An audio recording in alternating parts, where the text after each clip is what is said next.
I'm so happy to have you here today. We're finally making it.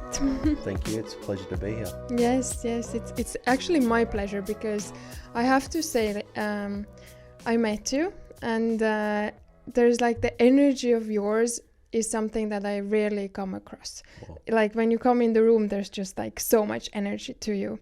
And I know you as a personal coach, a trainer, and I totally love your technique and the approach of how you're doing it, because it is very different. You're using the whole holistic approach and incorporating other techniques than just body weights or lifting the weights or going to the gym, like meditation, breathing, Qigong, and that's what makes the whole difference. So I had the pleasure to be working with you, and I would highly recommend for everyone to work with you.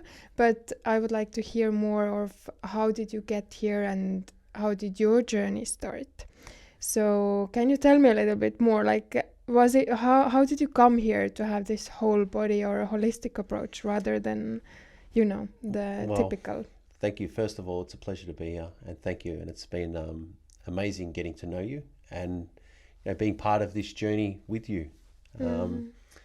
So I guess, I sort of believe that life is a journey, and I've been blessed to experience both, the positives and the negative sides of a journey. And I guess that's what makes it a journey, is that, it's not perfect, and, we're always faced with different circumstances in life, but it's how you sort of respond to those circumstances, and you sort of grow and you allow yourself to grow.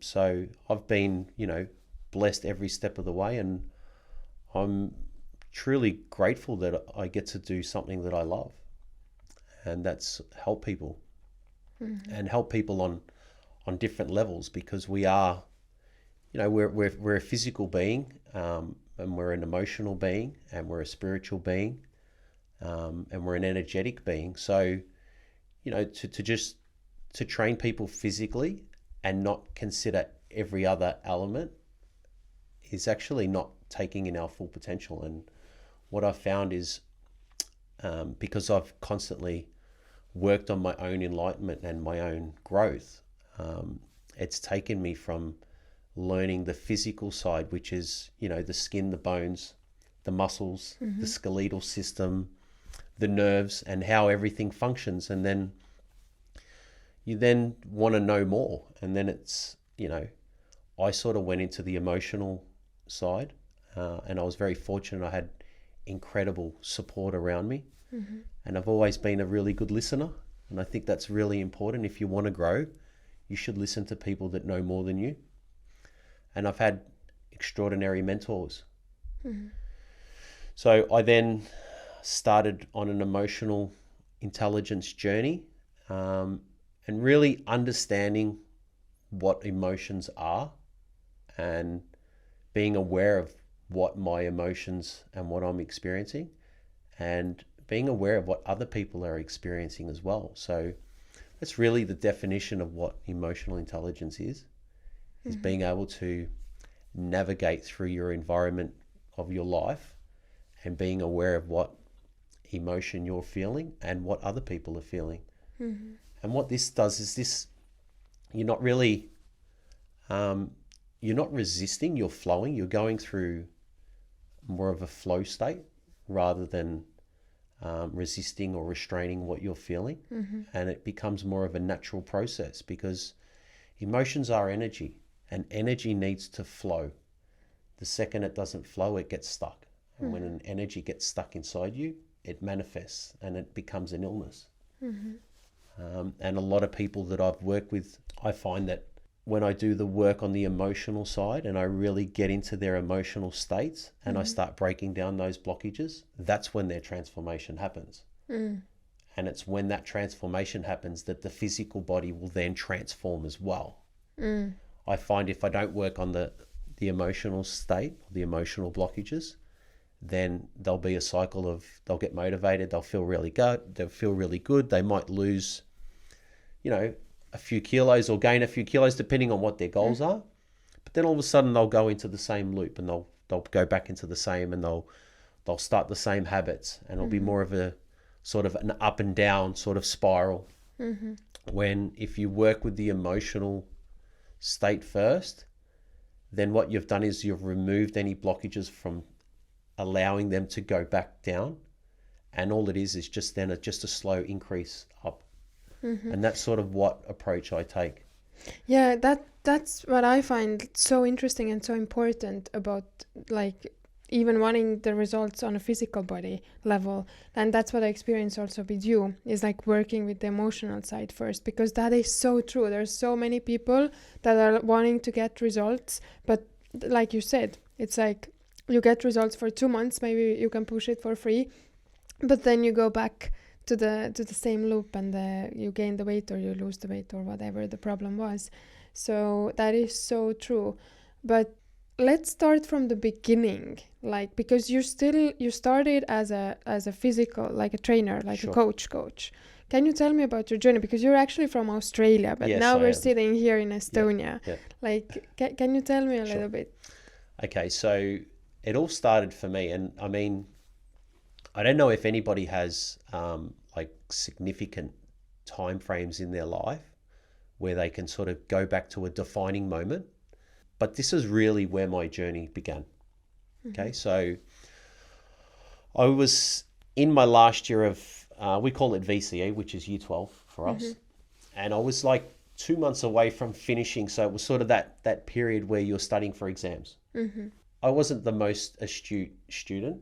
I actually found school very boring, and I was diagnosed with ADHD, which is attention deficit disorder. So this basically means that I've got too much energy and I can't sit down and concentrate for a period of time. So I wasn't really the best A grade student, but I had enough determination, enough energy to want to finish. So at this stage in my life, there was sort of like 2 months by the time I was going into my exams. And there was a time where my younger sister, she got a virus, or she was sort of feeling sick. And after like 4 or 5 days, her fever went from like 38 to 39 to 40 to 41. And I remember she went to the doctors and they gave her some like general prescription pills and basically sent her home. And we didn't really think anything of it. And then I went to school that day, and then I remember being in the backyard, and this is the moment, this is the whole time frame where it all sort of changed for me. And like this memory is so like vivid, it's stained in the front of my mind. So it was just like any other day, we're playing in the backyard with my brother, and my dad comes into the house after work, and he comes into the backyard, and he sort of called us over, and it was like, John and Nicholas, I need to tell you something. I said, okay, well, that's a little bit strange, because it's either we're in trouble and he's yelling at us, but to sort of call us the way he did, it was sort of... So we go over and he puts his one arm around me and one arm around my brother. And without saying anything, he started crying. And I'd never seen my father cry. And I mean, I was like 17-year-old boy. And he broke down. And we were just like completely heartbroken, but we still didn't know what was happening. And then he sort of shook off the tears, and he come to, and he said, well, your sister's been admitted to hospital. She's being diagnosed with cancer. And she's basically got treatment for 2 years. And after that treatment, they're going to give her a 50-50 chance of living through it. And I just like, literally like a whole world sort of caved in on me at that moment. It was just like the weight on my shoulders was just immense. But at the same time, I was being strong for my dad. So I remember the drive into the hospital, and it's only like 20 minutes. The hospital's only like 15, 20 minutes from my house. But it seemed like it was like an eternal drive. It just went forever. And like you could imagine, like as a 17-year-old boy, like it's almost like my life was sort of flashing before my eyes. I didn't know how to feel or what to experience. It was really quite surreal.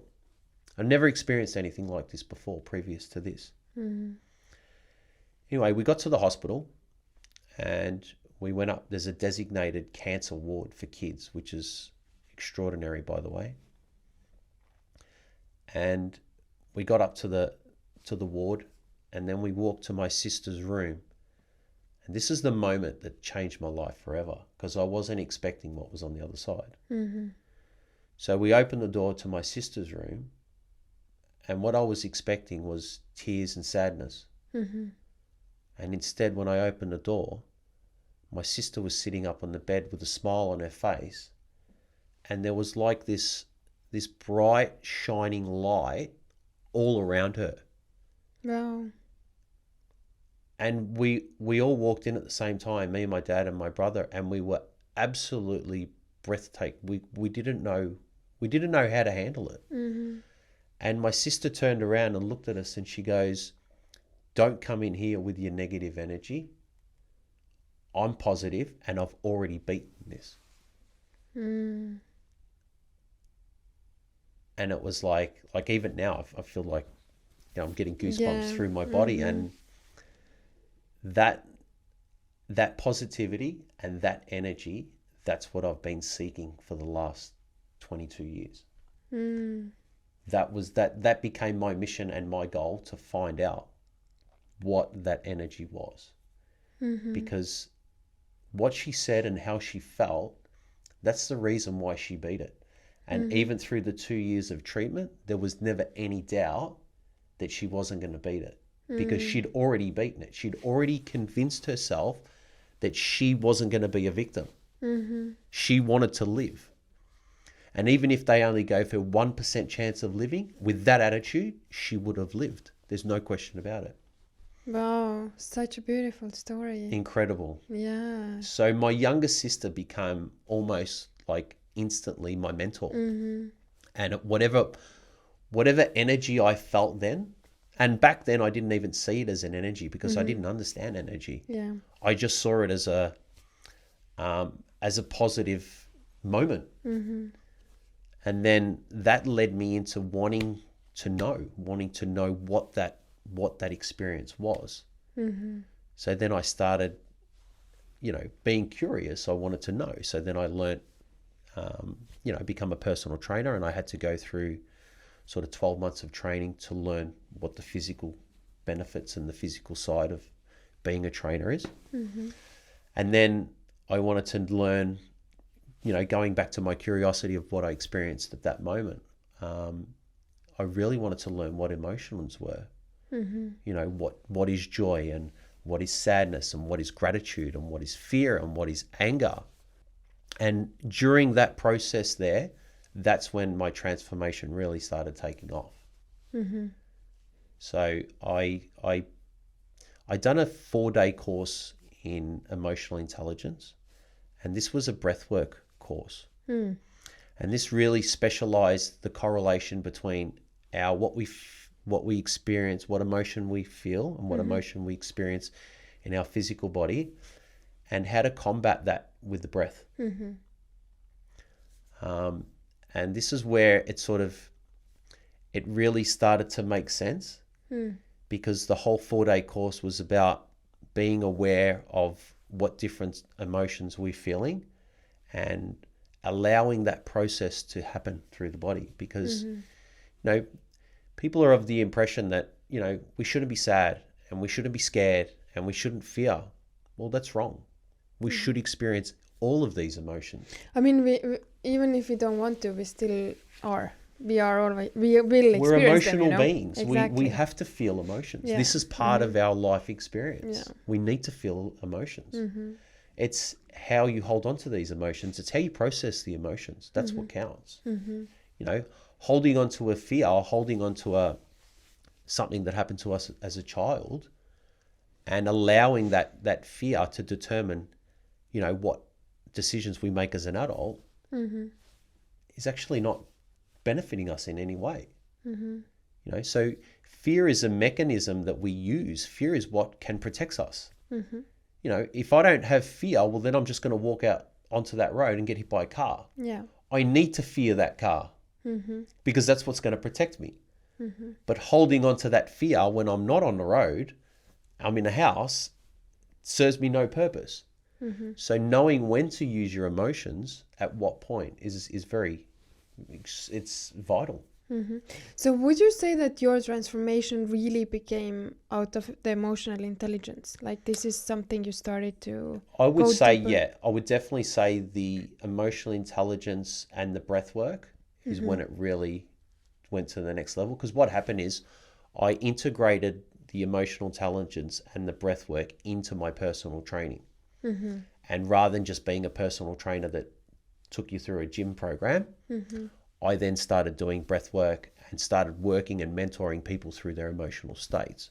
And then what this did, this allowed me to really get a lot more, become more successful with my clients a lot quicker.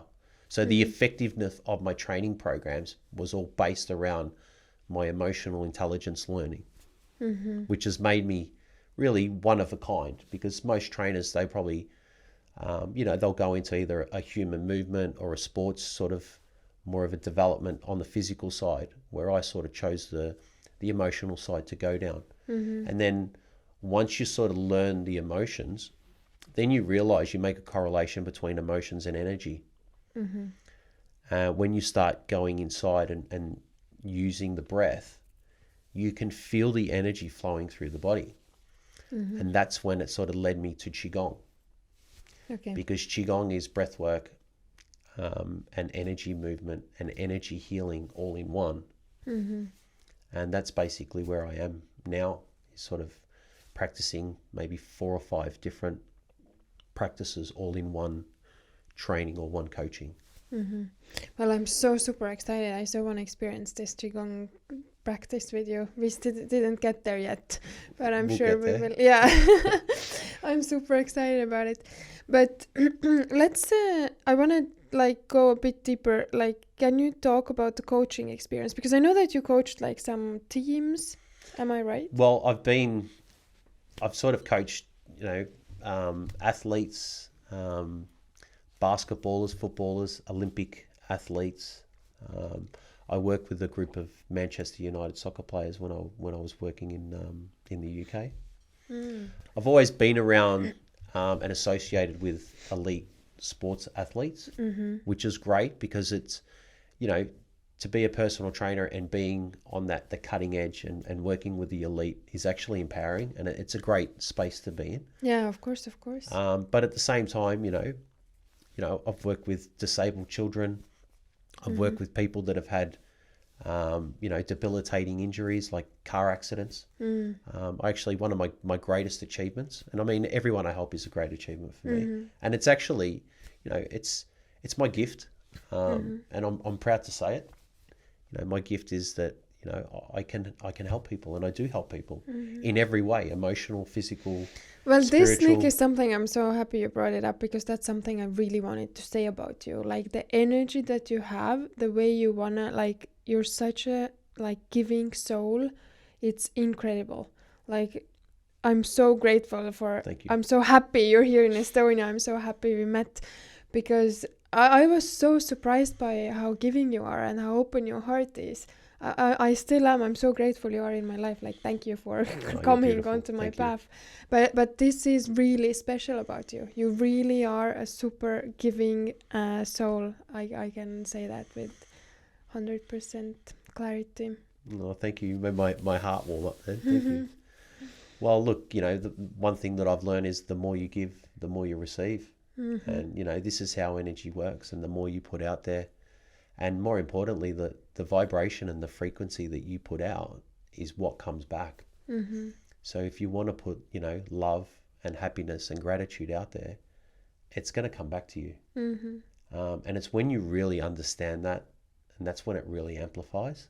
You don't live based on what you think's going to happen. You actually live anticipating the good things are going to come in. Yeah, that's beautiful. That's a beautiful space to be in. That's an abundant amount of joy. And I mean, if there's one thing I teach and I say to all my clients is, what's our purpose here? Like, what's our meaning? Is it to be as happy as we can in every moment and every present moment, to be as happy and have as much joy and as much love around us as possible? Well, that's my meaning of life. So Beautiful. So yeah. I see you're doing everything to experience that. Well, look, I see myself as, you know, even though I've been doing this for 20 years, I still see myself as a very young coach, because there's so much knowledge out there, and there's so much ancient and really extraordinary knowledge out there. You know, there's, you know, you can go from every country, every continent in the world, and there's another ancient practice out there. I guess this is where it really excites me, is because I've only just sort of scratched the surface. And even though I've been doing Qigong for a number of years, I'm only just a beginner. And, you know, every day I wake up and there's like, well, what's the next thing to learn? And what's the next person to be inspired by? And who's the next person that I can pass that knowledge on to? And I think if we live in a world where we can all share our experiences and we can all grow from each other, well, that's the world that I want to be part of. Yeah. And I think, you know, it's very important that people need to understand that we are a product of our environment. And if our environment is loving and caring and nurturing, and you've got the right people and the right friends and the right support, well, that's the reality that you're going to create. Well, I so love it because, you know, there's a lot of people, this knowledge is out there. It has been out there for quite some time, right? And giving is something that really is our highest purpose, I believe, too. But I so appreciate people like you who are actually, like, you know, walking the talk. Like, you are actually living proof of this theory also. You are living it. And that for me is like beyond incredible. Like, I love to witness people who are really also, you know, really living their truth. Thank you. Yeah, it is beautiful. But so we went into the coaching, but can you tell me, like, what was the journey? Then you started incorporating the emotional part, and then Qigong, like... Yeah, so all of this is sort of, this journey started, you know, in 1997. And it's basically a journey of me becoming a personal trainer, starting my own company. And this is back in Australia. And I've always been very confident. I guess one thing about learning emotional intelligence is it teaches you to stand up in your power and understand and be proud of who you are. This is why it's so important. And this is why I teach people. And every person that I train, once they make that transformation, there's no going back. There's no going back to the person that they were, the shy, the timid, the shameful, the regret, the guilt. It's finished. You stand up in your power. Well, that's big. That's very big. Because we know as humans, actually, that, you know, once you master your emotions, you master your life. Like, emotions are kind of our biggest enemies, but we don't want to face them. We are so scared of the negative emotions, right? Of course. Yeah, so it is so important. It is super profound what you just said. Like, once you can really help people master their emotions, and not even to be scared about all the negatives, but really like learn how to spot them and how to... Well, you need to be aware of it. Yeah. And then once you're aware of it and then you can feel it, well, that's when you can process it. So I went from starting my own personal training business, and that sort of went very extremely successful. I become the only personal trainer at the age of 19 to have like 9 personal trainers working directly underneath me. And I, don't quote me, I think at one point I had anywhere between 250, 300 clients on my books as a 19-year-old. Wow. So my business was extremely successful. And this was at a point where personal training wasn't a common word. Yeah. But what happened was I made it common because I sat down and I related to everybody. And I guess this is the strength, is once you know your power, people feel comfortable and people trust you. And if they trust you with their health and their wellness, then they're going to trust you with everything. Mm-hmm. And I've got clients that I started training 20 years ago that are still my closest, nearest and dearest friends. So much to the point where they even flew to Estonia to be at my wedding from Australia. Wow. Because, I can totally see it happening. yeah, because it's, you know, there's a bond there, and you know, they're all amazing, extraordinary people. And I guess the thing is that I've learnt just as much from them as they have from me, and that's how relationships should be. So once I got to sort of 20, and at the same time I was a professional footballer, so I was playing professional sport and running my personal training business, and extremely fit, extremely dedicated. You know, I was the sort of guy that would go to bed at like 8:30, 9 o'clock, wake up in the morning, check my heart rate, write it down in a diary, write down what I had for breakfast, write down what I had for lunch, just, you know, Very by the strict. book. Yeah, very strict. Probably too much. Yeah. But that's how it was, you know.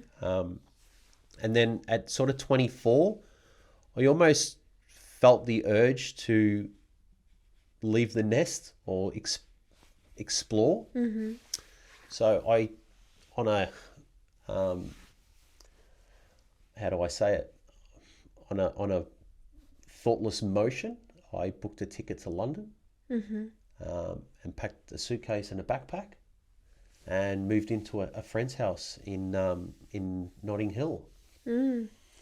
So I basically left a business that was doing extremely well, but at the same time, I sort of felt the need, because I wasn't growing, and I was still living at home with my mum and dad. I was 25 years old, but mum and dad had made it too easy for me. You know, being a traditional Italian boy, or having an Italian upbringing, you know, mum was making my bed and cooking my meals, and it was just too cozy.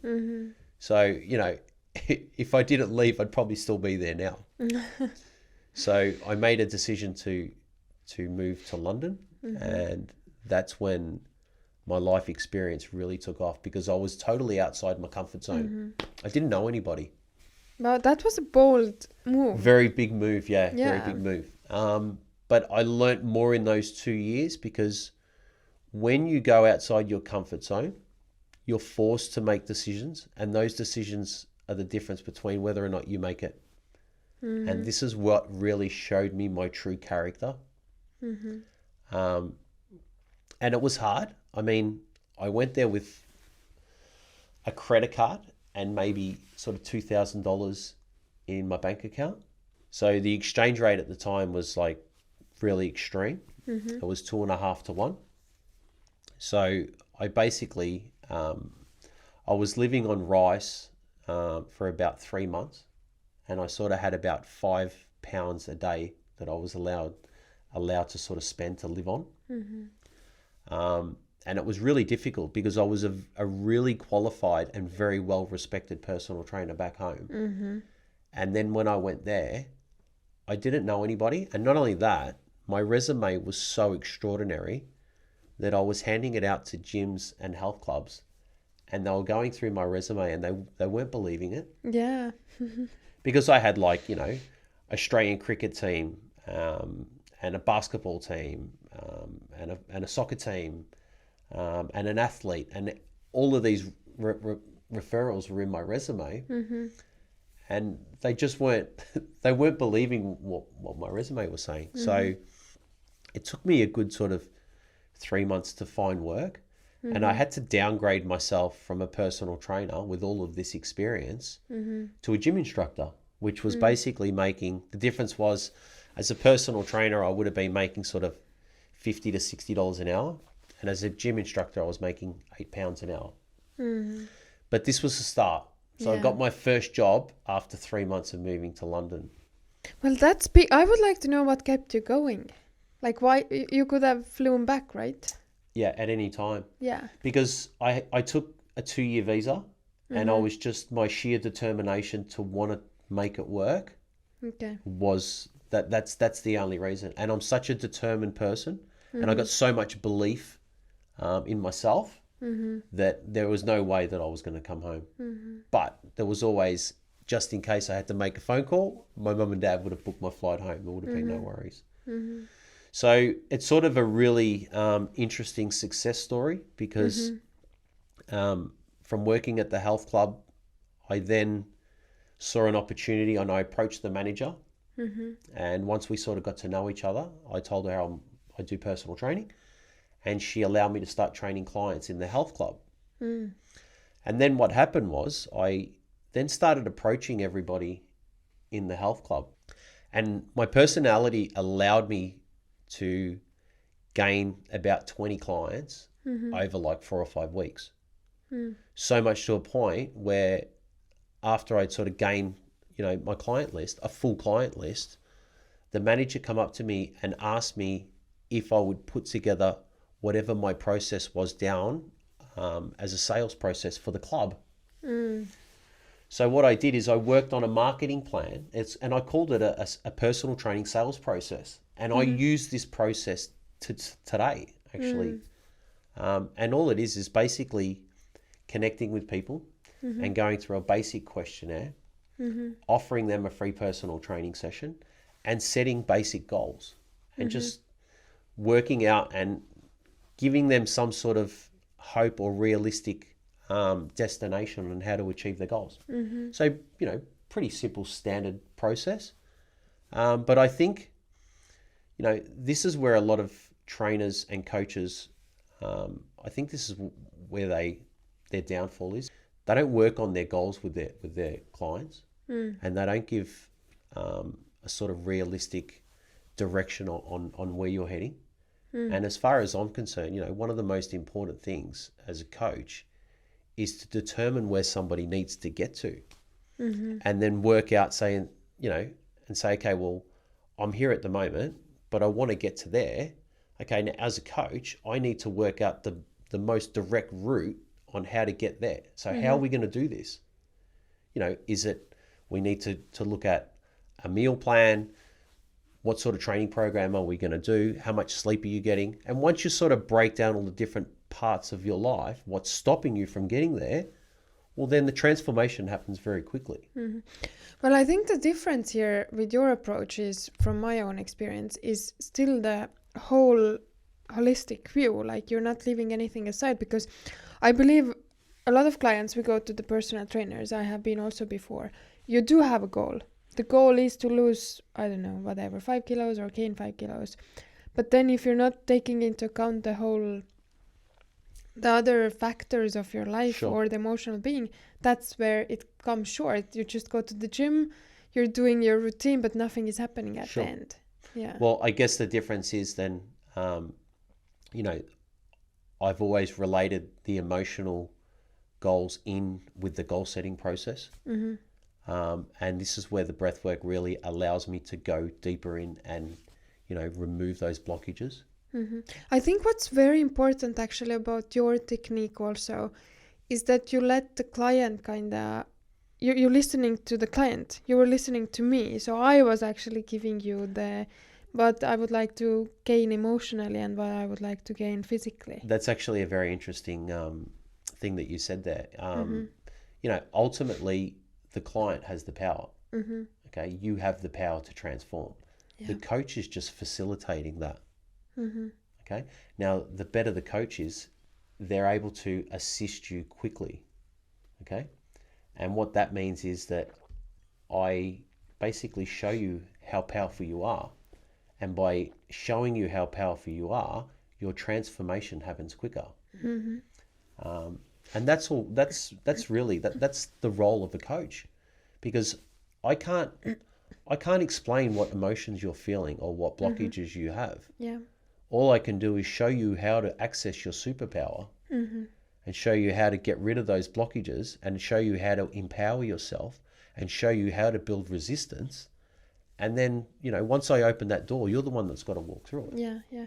But I find it so important, like working with you, what I experienced is that normally I have had this experience that I have this goal. Let's say I want to get more fit and I want to lose 3 kilos. But then it's like it becomes obsession, and actually I'm not listening to my body. I'm not listening to my emotions. I'm not actually like empathetic or accepting my whole process. Sure. I'm also like just after this goal, and that's why it's such a short lasting, if I ever get there even. But like with your approach, I felt like so good. I couldn't wait for my next week's training. And I feel that I've learned so much like through this process also, that it's so important to really love your body and listen to your body. Like really take it slower if I need to. Like I don't have to do like 50 push-ups straight. Sure. Like if I can't do it, like that's not the point if I want to make it last. It's really like listening to my body and tuning into it, and that's what your training and your presence really, I believe, like you're really doing it super well. Well, I've sort of moved away from the word goal now, because what it is, it's your journey, and your journey is your lifestyle. It's who you are. It's your reality. So that starts, that journey doesn't stop. Yeah. That journey is when you're sleeping. That journey is when you wake up. Yeah. So, the most important time is when you wake up in the morning. You need to wake up and you need to have a purpose. And this is the time when you really need to tune in and listen to your intuition. And, I've found, and this is personally, and this is how I train all of my clients, is that moment that they wake up, what they engage with and what they do, that sets the trend for the rest of the day. Yeah. Okay. So my first half an hour for me is I do my Qigong practice. But I spent sort of 10 or 15 years working on breathwork and meditation. Now that I've found Qigong is sort of entwined 3 different practices in one for me. And that's not to say that I don't do breathwork. I do breathwork when I'm sitting here right now. I do breathwork when I'm in the car. I've tapped breathwork into my subconscious because I've done it for so long. Yeah. So I call upon my tools when I need them.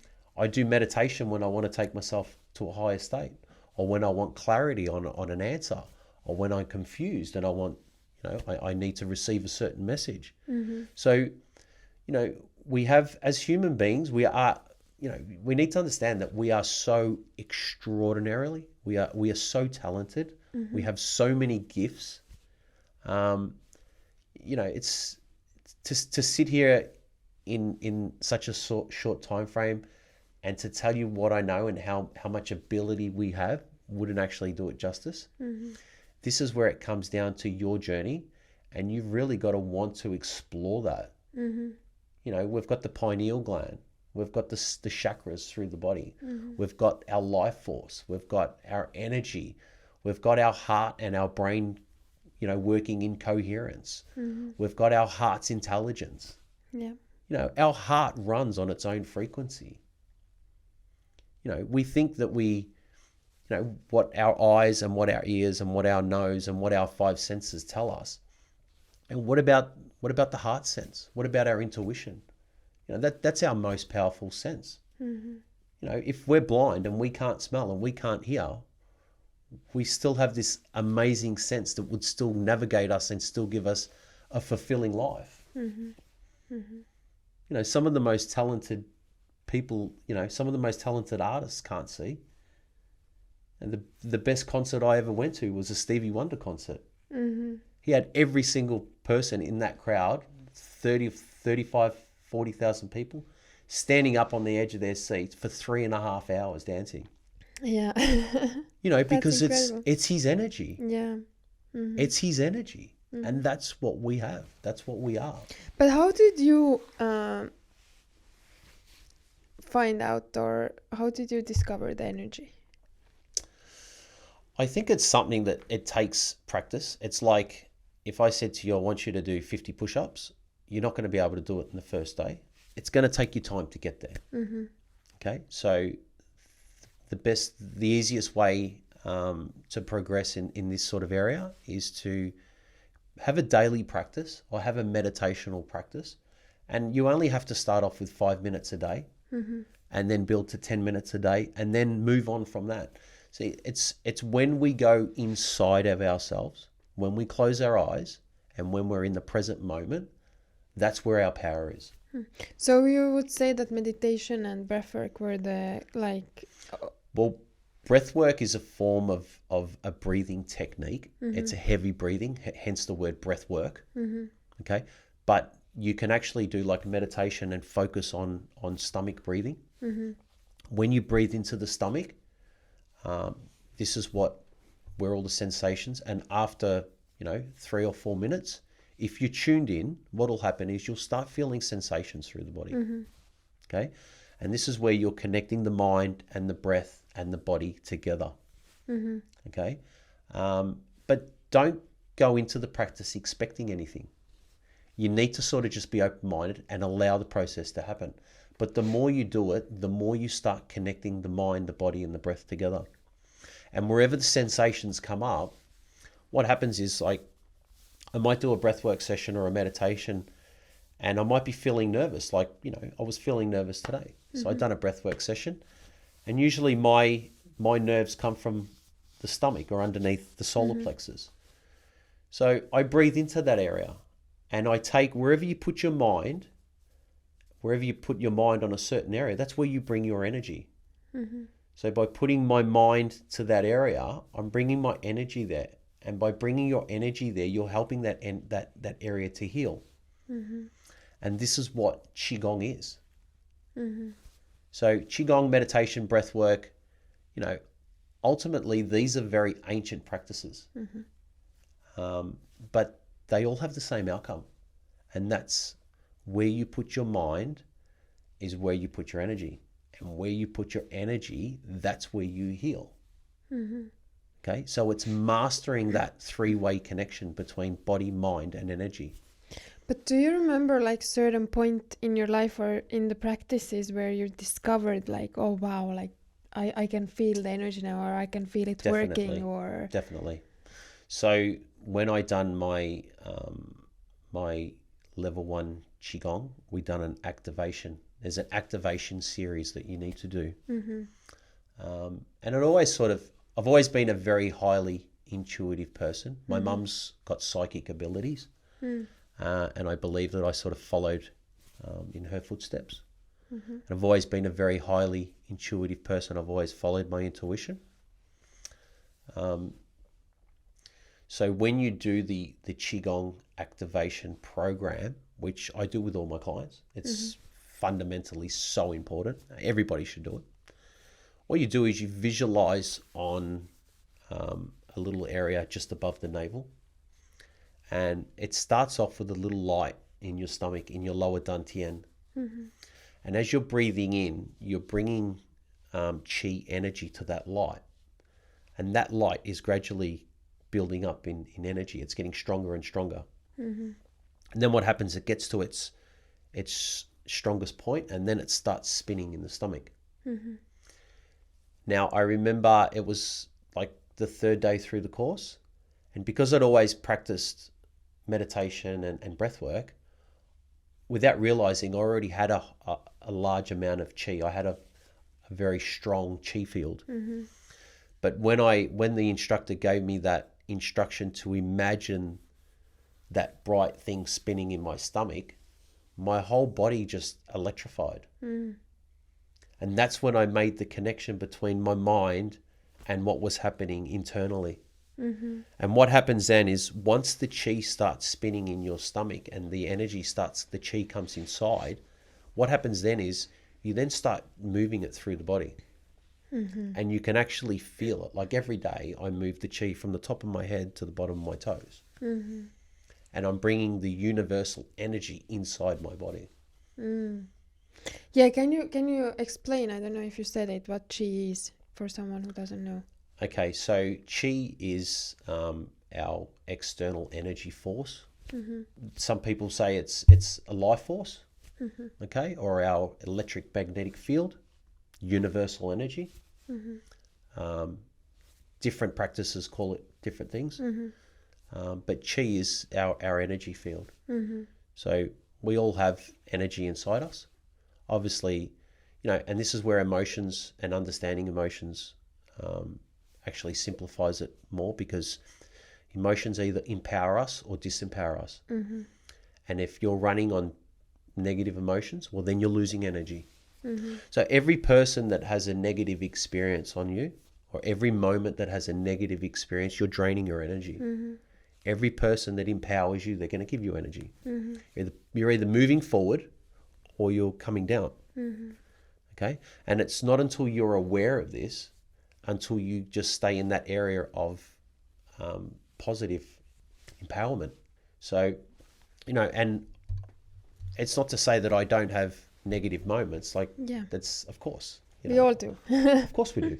Yeah.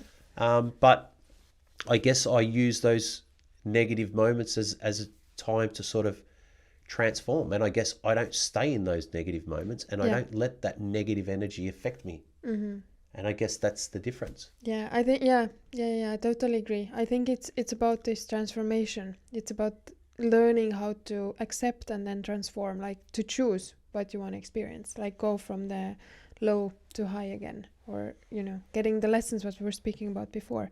The challenges are always there for us to grow.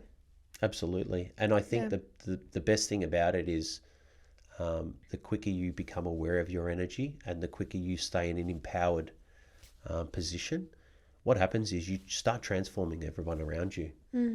And I mean, as a father, that's probably my greatest achievement, is that my kids have an abundance amount of joy around them and love, because that's the energy that I give them. Yeah, you told me incredible stories about how you're raising your kids, like some of the examples of how you're teaching them the emotional intelligence. Yeah, well, I think it's, it's so fundamentally important for, for a developing mind, is to understand the difference between joy and love and sadness and happiness. And, this is my mission now, is to help out as many people as I can. And, if I can get into some school program or even develop some early learning emotional intelligence class or something, I'm all there for it 100%. So basically what I do with my kids is sort of little emotional learning exercises. And we sort of draw little hearts, and we put positive emotions on one side and negative emotions on the other. And then I make them determine which one goes in the heart and which one goes down there, just to sort of make them more emotionally aware of what's positive and what's negative. And then once we're sort of finished with that, that goes on the wall. So in their room, it's sort of decorated with these amazing little, emotional intelligence sketches. And I guess the determining factor of the success here is that, and I'm going to brag about it, is that my kids tell me at least, 8 to 10 times a day that they love me. So that means to me that they're acknowledging what love is, and they're feeling love within that environment. So that's, hands down, that's my greatest achievement, is that my kids not only are aware, but they want to express their love. Yes, that's so beautiful. Like, how many of us wanted to feel this way when we were young kids, right? Like, how many families are not saying I love you even, like it's not norm. Well, I can't, my dad, not that he didn't want to do it, but it just wasn't part of his upbringing. It wasn't part of his culture, so I want to change that. I want my kids to stay in that abundant love state. Beautiful. But what happened then from London, from your gym? Okay, so journey? I then started doing the personal training within the club. I put together the personal training sales process for the manager. And I then become the Cannons Fitness Club that I was working for is a franchise. And there's like 150 clubs within London that's spread out all around the UK. My training manual became the main training manual for the whole country. So then what happened is I then started working in a managerial position as the head personal trainer for the whole Cannons Fitness Club. Wow. And that sort of happened very quickly within 6 months. Then my reputation got out there. I got contacted by a member of Manchester Football Club. I started working with a very exclusive group of players. And then my client rate went from like 30 pounds an hour to like 120. And then I started training billionaires and celebrities and flying all around Europe for 6 months training the A class, which was an amazing experience. I was on a yacht in Saint-Tropez for a month all over summer training clients. And then I basically met a beautiful Estonian woman who became my wife and is my wife today. We have 3 kids. And that's when this is how my journey in Estonia all began. It's because I married the love of my life, my soulmate, my Estonian wife. And we moved here 2 years ago. And yeah, that's pretty much how my journey sort of transpired so far. No, beautiful. I'm happy. I'm so glad you have this beautiful Estonian wife and this family that brought you here. And I can tell you, like, the Estonian experience, and like it's such an extraordinary country.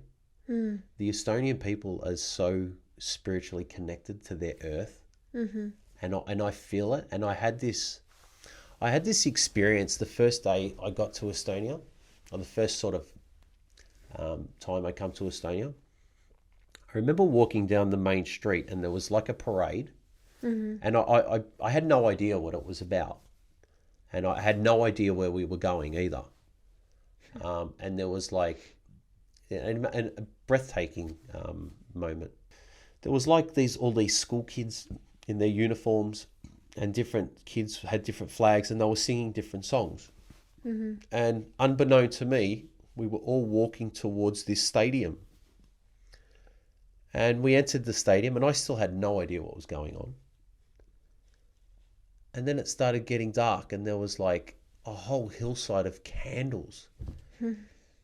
And every single person around me was just singing the same song. And I have no idea, because I don't speak Estonian, I had no idea what they were singing. But the intensity of the feeling and the emotion that was in that crowd will actually live with me forever. That was such a powerful moment. And whatever that was, that energy is just spectacular. Absolutely breathtaking. And that's when, that moment alone, that's when I wanted to be part of Estonia. Because I never felt that before. Never felt that connection with so many people. And I think there's a deeper level of consciousness happening there collectively. Yeah, that's what I've heard too. It's hard for me to comment because I am like very half special. Estonian, but yeah, that's what I heard. Like that we are also like collectively very spiritual, because on the other side we are not religious at all. So it's definitely a deep spirituality, and it's connected to the earth, to the forest, something. And this is why I love being out, and I feel it, and I want to be part of it, and I want my kids to be part of it as well. So, you know, for now, and I could say probably for the rest of my life, Estonia is going to hold a very significant part of my life. And I'm going through a spiritual journey, and I think this is really where it's going to amplify. So at the moment, the environment is very supportive here. It's incredible, and you know, get to meet amazing people like yourself. Thank you. So at the moment, I am in a process of developing a wellness app, and that's another strong reason why I'm here. Is because it's the Silicon Valley of Europe, so to speak. Yep. So very excited about it. We're gonna have another episode. Absolutely. In time. Absolutely. About it. Yeah. I'm looking forward to it. Look, I'm right where I need to be. I have an amazing, support group around me. Thank to yourself as well. I'm just fortunate and I'm blessed that I get to do what I love and I get to help people. Yeah, so is this your mission right now? To empower as many people from every moment in every way I can. That's my only mission. So how can people get in touch with you? Okay, so I've only just, after 25 years, I've just recently started my Instagram page, which is great. I actually love filming content. So they can reach out to me on my social media platform.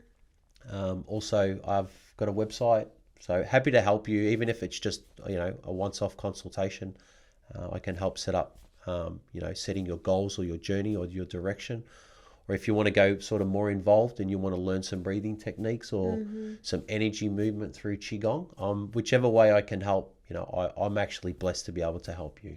Yes, and that I can say, like, everybody who's listening right now or watching this episode, like, don't be scared. Nick is really here for helping, like, because we have so much shame around, oh my god, how can I write this person, like, maybe he doesn't have time, maybe he's not interested, like, Absolutely not. So let's let go of all that shame and guilt. And I know that you are also this type of person who's just so openly willing to help, and I recommend everybody to Thank you. To be open. But how is the process if someone is getting in touch with you? Like, let's say that I want to work with you. Like, I have a goal. I want to be better physically. But maybe also now that I have heard the podcast, I'm also like eager about the emotional work and maybe even energy work. Like, can you tell me, like, how does it work? Okay, so it'll be a 1 hour or a 2 hour consultation where I'll sit down and we'll just have a basic chat like we're having now. It's a process of getting information, and then based on that information that I get, then I will start guiding you to what I feel that you will need. It's always going to be based on emotionally where you are. Your goals are going to play a factor in it as well. Physical, emotional, spiritual. And then it's really just a case of feeling it at the moment, what direction we need to go in. And then what we'll do is our second session will sort of be more involved in goal setting, and then working on the physical goals as well. So, I've got a whole team of people around me. It's not just myself. I work with an amazing nutritionist. We can set up your diet plans. Obviously, I take care of all the physical, all the training. I love doing boxing, pad work. There's the weight training, the strengths, the flexibility, the mobility, the swimming, the running, all of the physical sides covered. If the weight loss or strength and conditioning. But really, like we've said through the podcast, fundamentally, it's working through all the emotional blockages and getting the best out of you, and making you understand that you are connected to an energy field. And when you do feel lethargic and when you're feeling lack of energy, how to get energy back and how not to lose energy.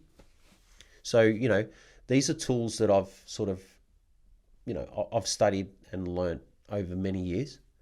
And what I've done is I've been able to refine it in a very effective, nice little package, so that by the time we have the first consultation, after a month, you've already transformed, and then you're well and truly on your way to basically achieving your goals and being successful in whatever way you want.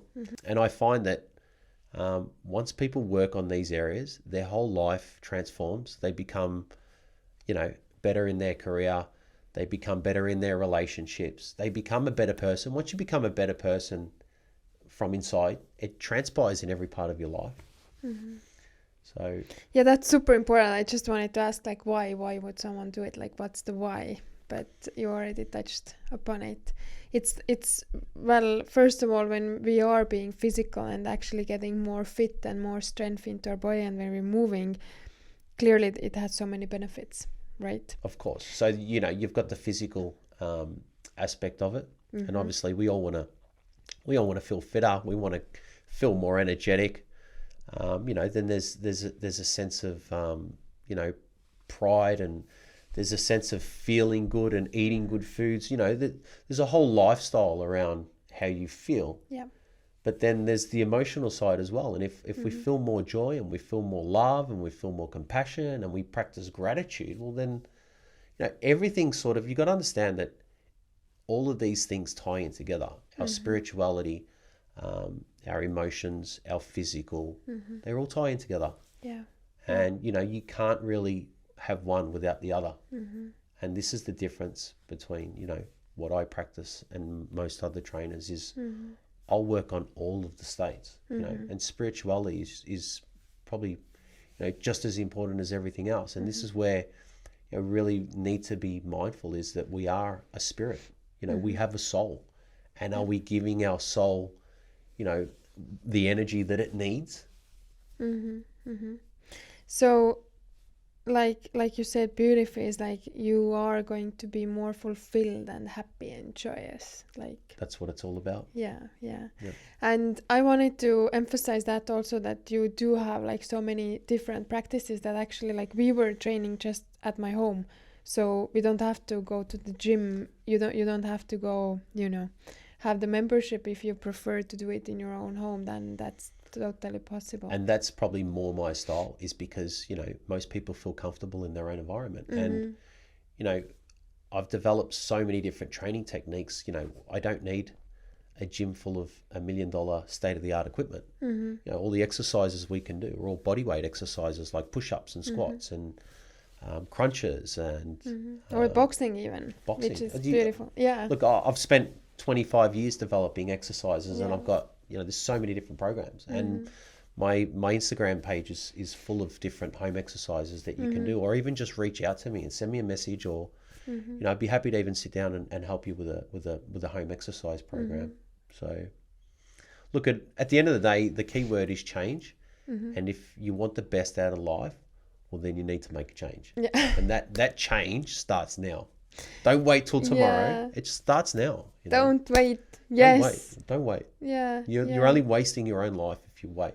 Exactly. There's so much happiness, and there's so much energy, and there's so much positivity out there in the universe. Don't let somebody else get it. Go and you get it. You own it. You should. Exactly. You are the creator of your life. Absolutely. Well, thank you so much, Nick, for being here. Like, it's been a pleasure. My pleasure. And final question, because our podcast is called No Limits. What does no limits mean to you? No limits would mean reaching for the end of the universe and having nothing that can stop you. Thank you. And thank you for listening, and feel free to share or send it to the friend who you think needs it. And we are so eager and happy to hear your comments. Thank you.